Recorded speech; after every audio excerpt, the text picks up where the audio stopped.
Welcome to the Inspired Business Leaders Podcast, brought to you by Inspire Wealth, bringing you interviews with top business professionals, empowering you to understand our current business climate and the successes and struggles other business professionals have overcome. Here's your host, Nick Bour.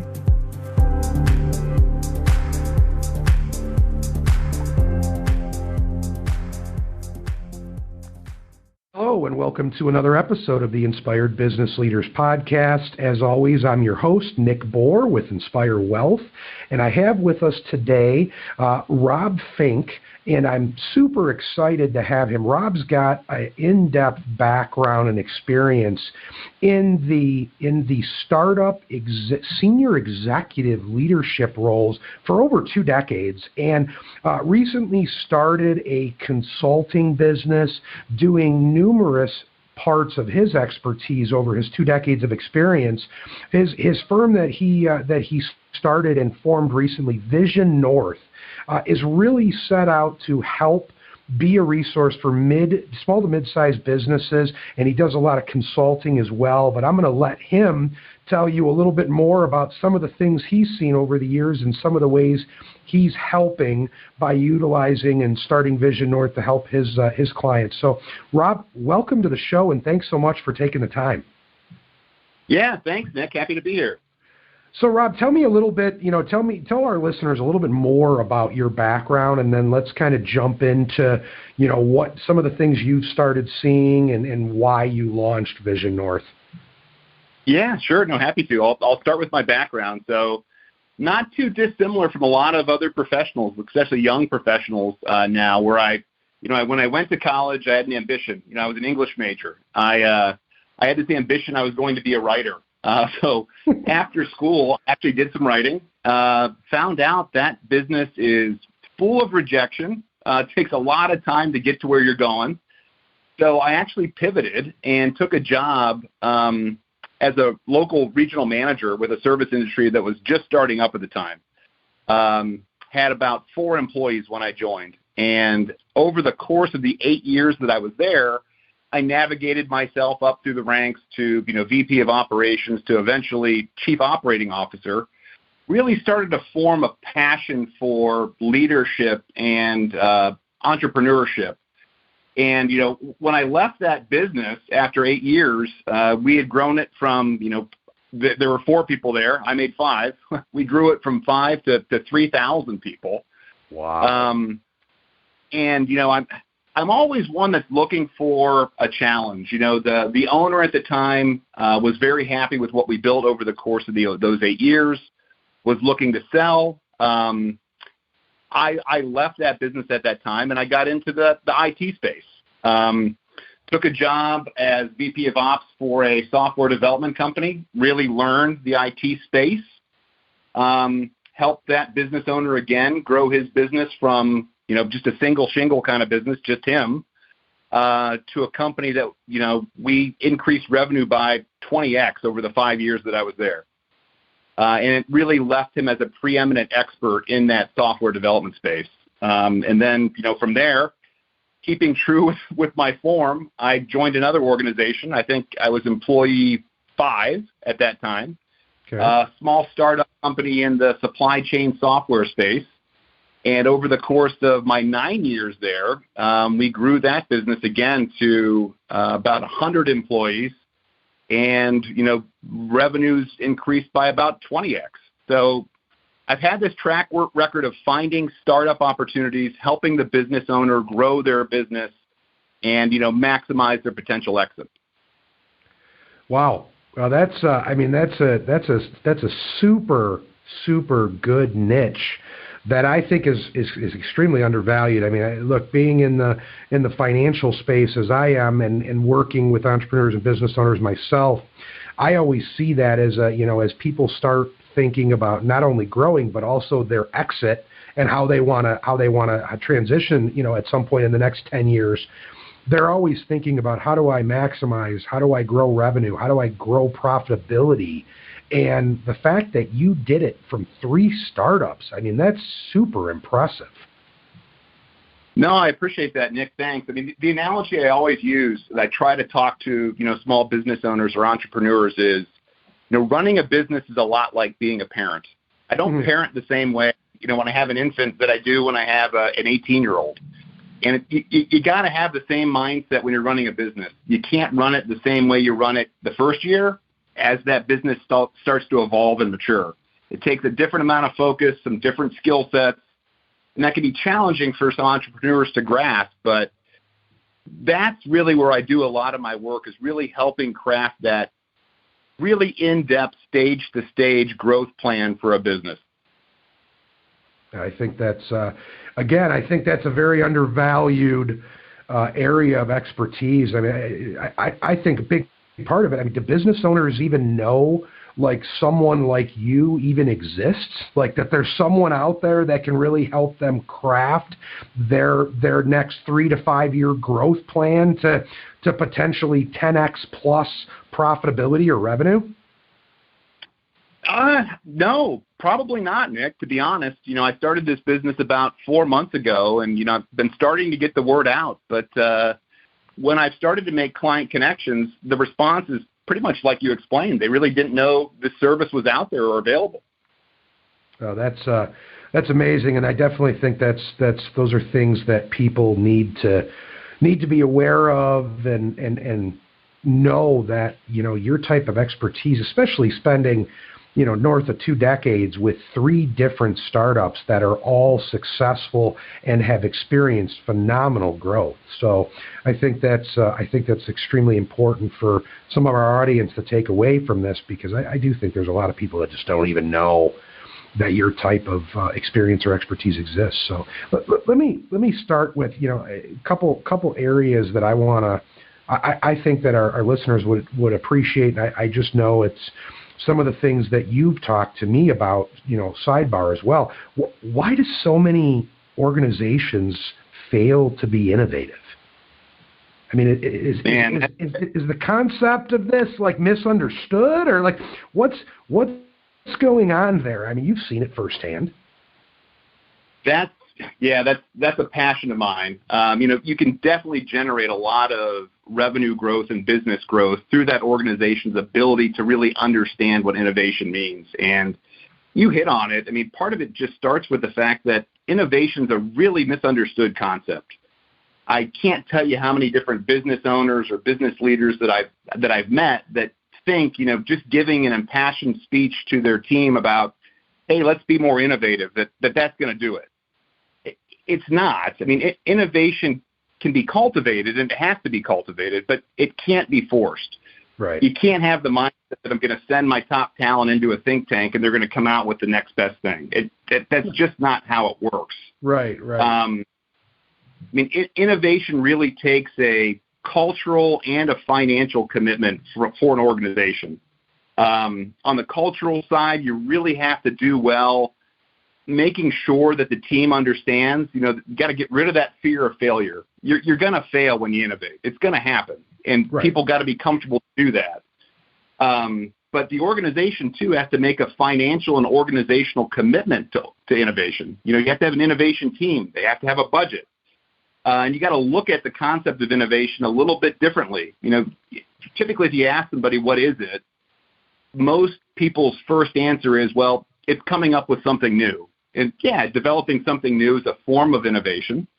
But innovation and the concept of innovation, when properly focused, can also look at new products, new line extensions, new innovative ways to cut costs. So when I work with clients on how best to innovate, we're really tearing down the old paradigm of what that means and building it back up to create an innovation funnel that can actually drive revenue for a business.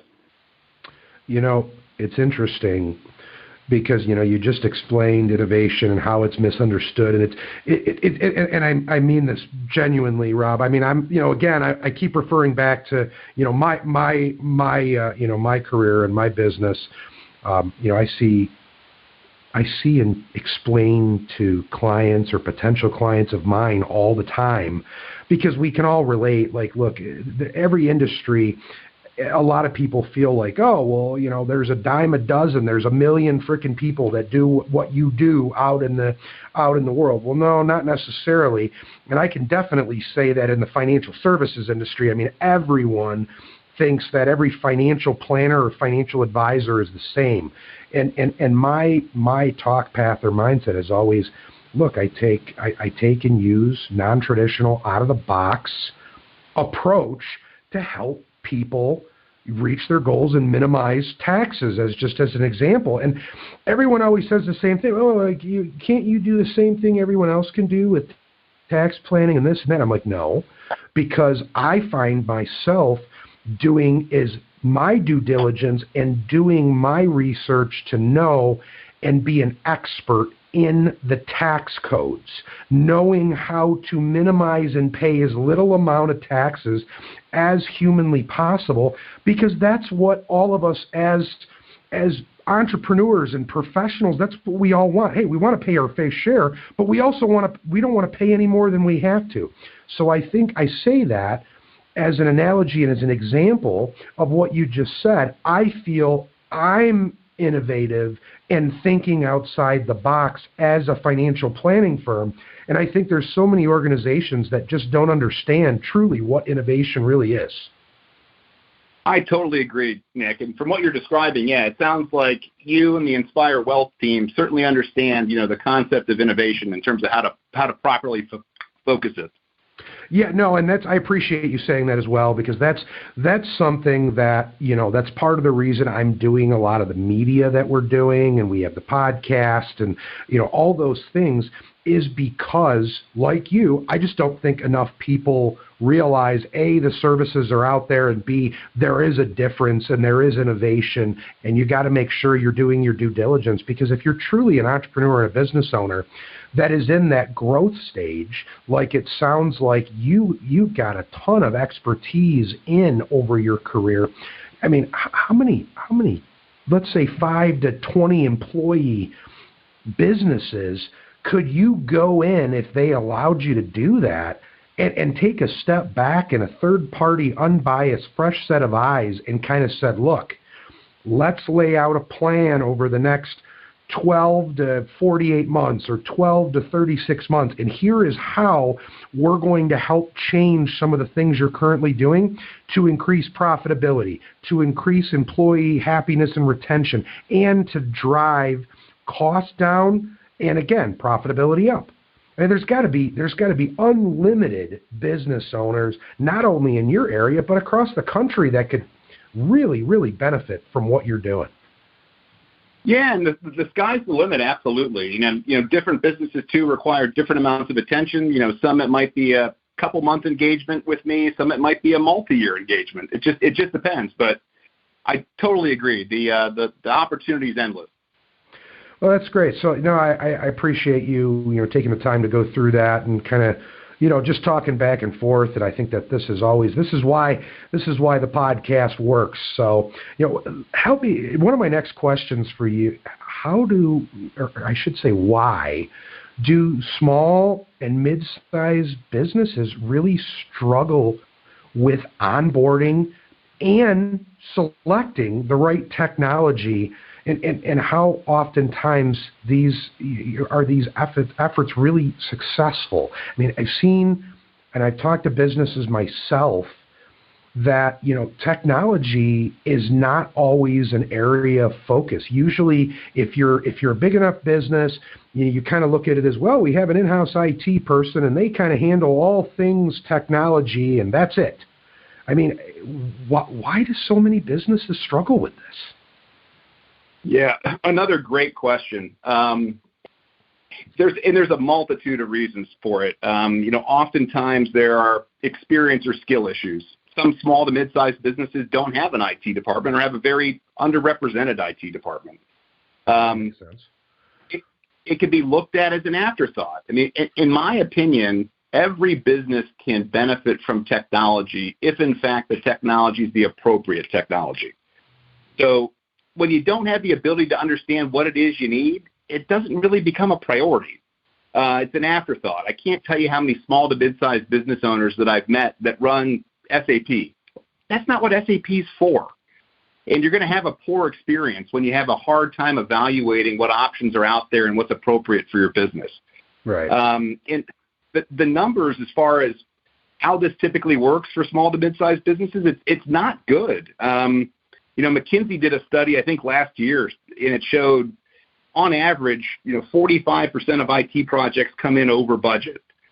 7% are delivered late, and the worst one of all is 56% fall short of their predicted benefit. So working with companies and business owners to better understand, how do I define my requirements? How do I conduct a successful RFP? What's important when I'm going to select that vendor? And then what mechanisms do I put in place to make sure that I'm going to hold that vendor accountable? Oftentimes, simple blocking and tackling like that goes a long way to ensure that they're going to have a successful IT project and don't buy more than what they need. That's so interesting because you use the term blocking and tackling. So that just kind of comes back to me as in my early days. I mean, look, sometimes you got to have that fresh set of eyes and that third party kind of fresh look. And a lot of times they're overthinking it. Or like you said, they don't have the expertise, and bringing in, someone like you or someone like you that has that expertise. I mean, that could be life-changing if they're really open-minded to truly take advantage of your knowledge and your background. Because I mean, this is what you do. You help people implement strategies through technology and based on your knowledge and expertise of the three businesses that you help take from startups to 10, 20x. I mean, you mentioned the one is 3,000 employees now.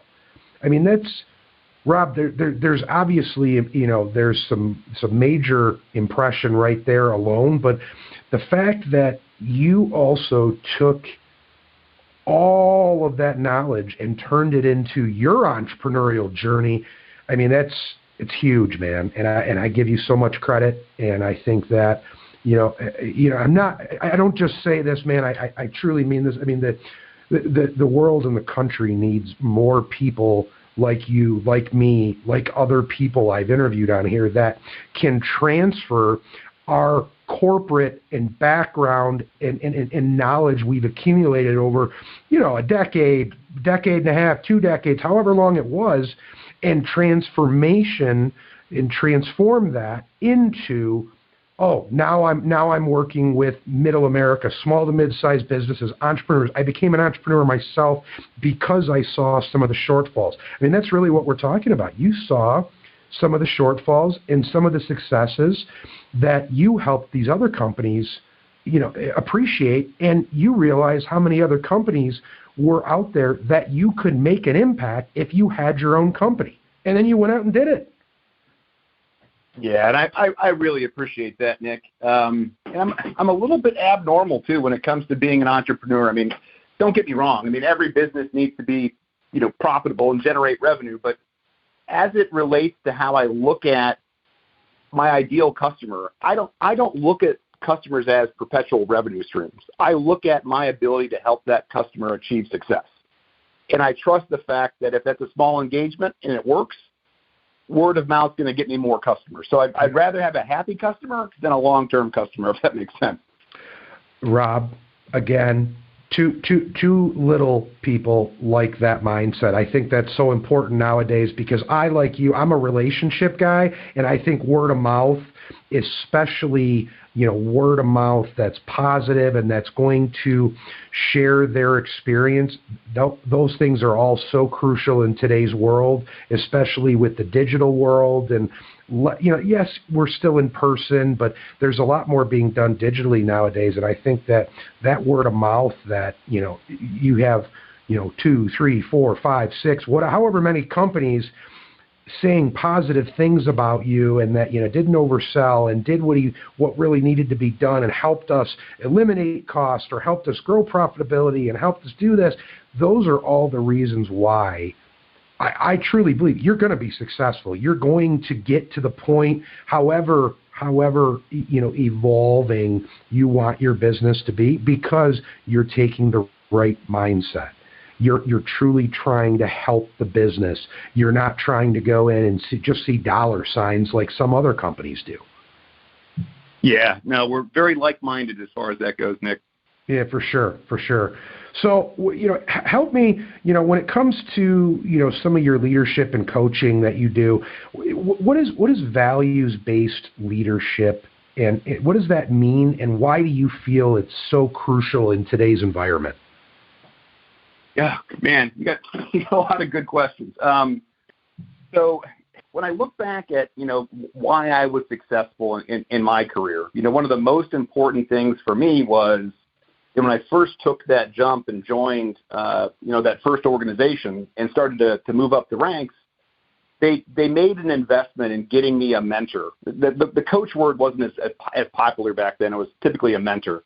Right. And it was so beneficial to me in my career and better helped me understand, who I was as a leader. So when we talk about value-based leadership, I believe being a good leader really starts with understanding yourself. I don't think you can lead others successfully if you don't lead yourself well, but understand yourself. Yeah. And so much about leadership is about integrity. So when we lead, our actions have to match our stated values. Who we say we are has to be represented in our actions. And, when that happens, I think you get the most out of your associates. So, a value-based leader, or that concept of value-based leadership, really starts with a firm understanding of self and a consistent representation of self to those that you lead and manage. And when that happens, the culture that you can foster in terms of trust and admiration and respect is tremendous. And when that happens, we get more productivity. So it's a relatively simple concept, but the power when implemented well is immense. Yeah, I think that makes a ton of sense. And again, I do think that we're on the same page there as well. I think there's so many people that undervalue that and don't really understand what that is. So I think, and I definitely agree that coaching word has really come out of nowhere almost, like over the last 5 to 10 years. It's like, I'll tell you right now, Rob, when I first launched the podcast, if I had $1 for every coach that was a business coach that wanted to come on my podcast in the first month, I think I already would have made, an extra 50% revenue this year. It was just, it's just been so common with people that, especially with COVID, like, hey, I'm going to launch a business. I joke all the time, like, hey, it seems like after COVID, everyone is a business coach and everyone has a digital marketing company. Everyone knows how to do those two things now all of a sudden. Just woke up one day, hey, I know how to do this. Very true. Yeah, and part of what I do is coaching, but it's different. To your point, it's a very saturated space. So to be effective as a coach, you have to understand, who exactly you're trying to offer services to. And, for me, it's really twofold. So many organizations talk about the importance of mentorship for their employees or creating a career path for their employees. But it's not that they don't mean it. It oftentimes ends up as lip service, though, because other priorities take over. Right. So I offer services to business owners whereby they can, in essence, outsource that coaching or mentorship function for some of their key staff. And secondarily, I'm a firm believer in the pay it forward concept. I'm looking to work also with a lot of young professionals that aspire to be future leaders. Yep. And helping equip them with the tools they need to be effective in that space. You know what? I think that's why we're already realizing there's a lot of synergy between you and I, because we both have that same mindset. I'm a lot of the reason I launched the podcast is not only to have the platform for younger professionals, mid-career professionals, entrepreneurs, is because I feel like myself included, my the people that are in my age range that have been in their careers for 15, 20, 25 years now, that still have several years to work, that they really are seeing that entrepreneurship and also being a leader in their industry, it's evolving, it's changing. And I've noticed even my practice, a lot of those types of individuals, my practice is growing, where my practice was primarily what I would consider pre and post retirees, people that are in the retirement red zone, that are within, 5-10 years of retiring or retired within the last 5-10 years. That was the primary or majority of my practice for 10-15 years. And then a few years ago, I just slowly started adding those mid-career leaders and professionals and entrepreneurs. And I feel like, that's such a passion for me, because that's what I am. That's exactly, I started my own firm. I've been doing this, like you, 2 decades in the corporate or career path. So I think there's a lot of crossover there, and totally makes sense why you launched Vision North. And I think that I think you're going to do great things, man. I'm super excited to obviously stay in contact and do the things that we can do together. One last question before we kind of wrap up. If you had to summarize your expertise, how would you really do that? Because, obviously you've got 2 decades plus of corporate experience, and I say corporate with the elaboration of you've got 3 startup small companies that you pretty much almost took to the corporate world, because now, one of them's got 3,000 employees, one of them's got 100. So, and you were a big part of that. Yeah, no, and that's always been a question I struggle with. My background's fairly extensive, so it can be difficult to kind of boil it down. But, when I try to summarize what I do, my expertise, or who I am as a person, it really comes down to just a few bullet points. I'm a perpetual student in the art of effective leadership, and I have a desire to help others understand that. I look at myself as an expert in the cultivation and creation of a stage-to-stage growth strategy. Also, what I do, and it's kind of a unique skill, if you've ever been in a meeting where you have certain folks from the business side of the operation and certain folks from IT, they don't speak the same language. Right. I speak both languages. I can be a translator in those spaces. And then lastly, like we talked about, I am wholeheartedly motivated to pay it forward, Nick. So if I had to summarize myself as a person, that's how I'd attempt to do it. Okay. And I think that's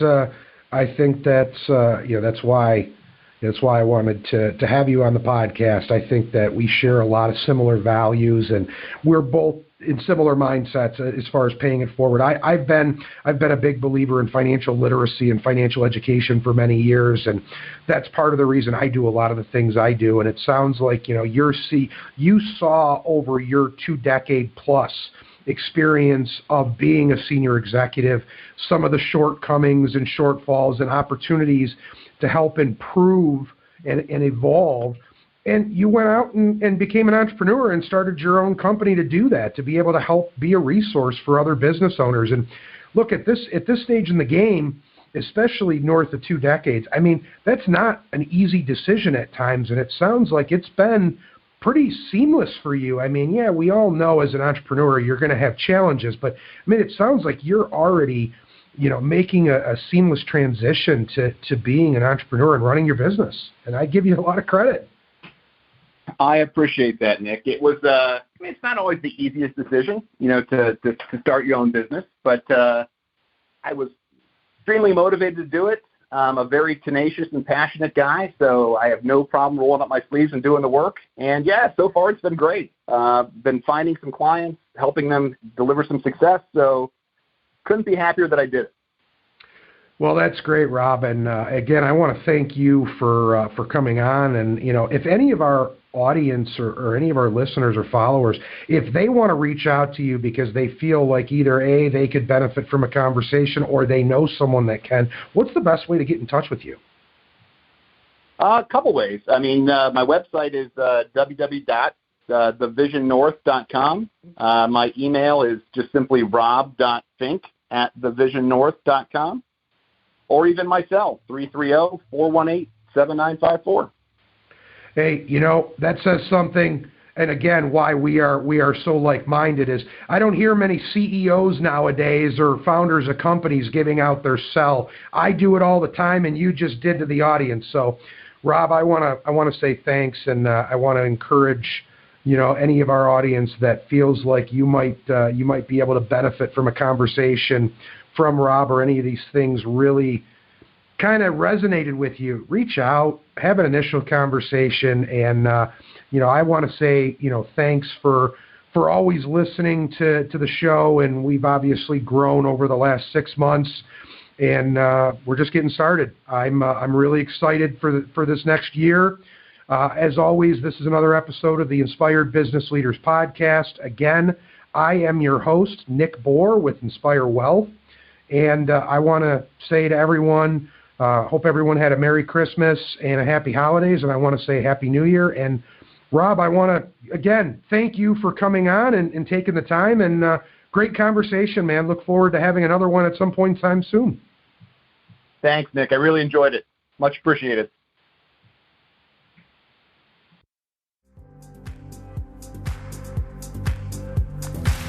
Thank you for listening to the Inspired Business Leaders Podcast, brought to you by Inspire Wealth. To learn more about the topics mentioned on today's show, or to listen to past episodes, visit www.inspiredbusinessleaderspodcast.com. Thanks again for tuning in, and we'll catch you in the next episode.